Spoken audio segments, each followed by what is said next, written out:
Operation सिंदूर के बाद भारत सरकार ने पाकिस्तान को घेरने के लिए अब कूटनीतिक और आर्थिक दोनों मोर्चों पर आक्रामक रणनीति अपनाई है।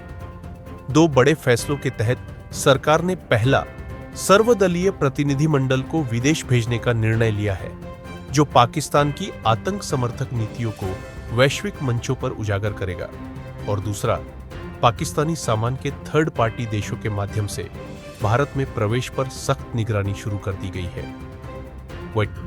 सर्वदलीय प्रतिनिधिमंडल वैश्विक मंच पर पाकिस्तान की असलियत उजागर करने की योजना 22 से 30 मई के बीच भारत से सांसदों का एक बहुदलीय प्रतिनिधिमंडल यूरोप और मिडिल ईस्ट के प्रमुख देशों की यात्रा करेगा। प्रतिनिधिमंडल का उद्देश्य पाकिस्तान के आतंकी संगठनों को समर्थन देने की नीतियों को उजागर करना, भारत की आत्मरक्षा में की गई कार्रवाई को सही ठहराना, वैश्विक मीडिया, थिंक टैंकों और नेताओं के सामने भारत का पक्ष मजबूती से रखना। इसमें सत्ता पक्ष के साथ साथ विपक्षी दलों के नेता भी शामिल होंगे, जिनमें शशि थरूर, मनीष तिवारी, असदुद्दीन ओवैसी, सुप्रिया सुले जैसे नेता संभावित हैं। संसदीय कार्य मंत्री किरेन रिजिजू इस अभियान में विपक्षी नेताओं को जोड़ने के लिए सक्रिय रूप से संपर्क कर रहे हैं। थर्ड पार्टी ट्रेड पर नजर, पाकिस्तान से माल की निगरानी बढ़ी।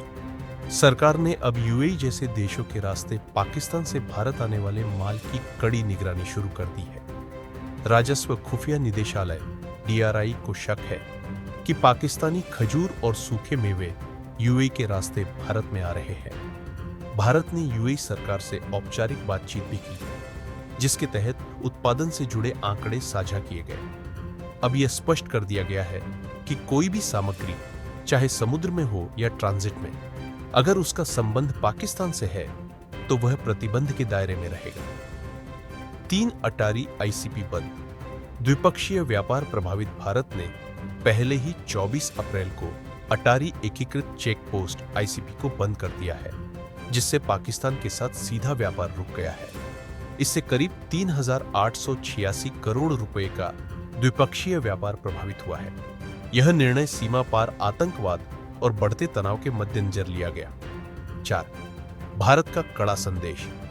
यह केवल सरकार नहीं, पूरे देश की नीति है। इस संपूर्ण पहल से भारत यह संकेत दे रहा है कि आतंकवाद के खिलाफ लड़ाई सिर्फ एक सत्तारूढ़ दल की नीति नहीं, बल्कि राष्ट्रीय एकजुटता की मांग है। पाकिस्तान को अब केवल सैन्य स्तर पर नहीं, बल्कि राजनयिक और आर्थिक स्तर पर भी घेरा जाएगा।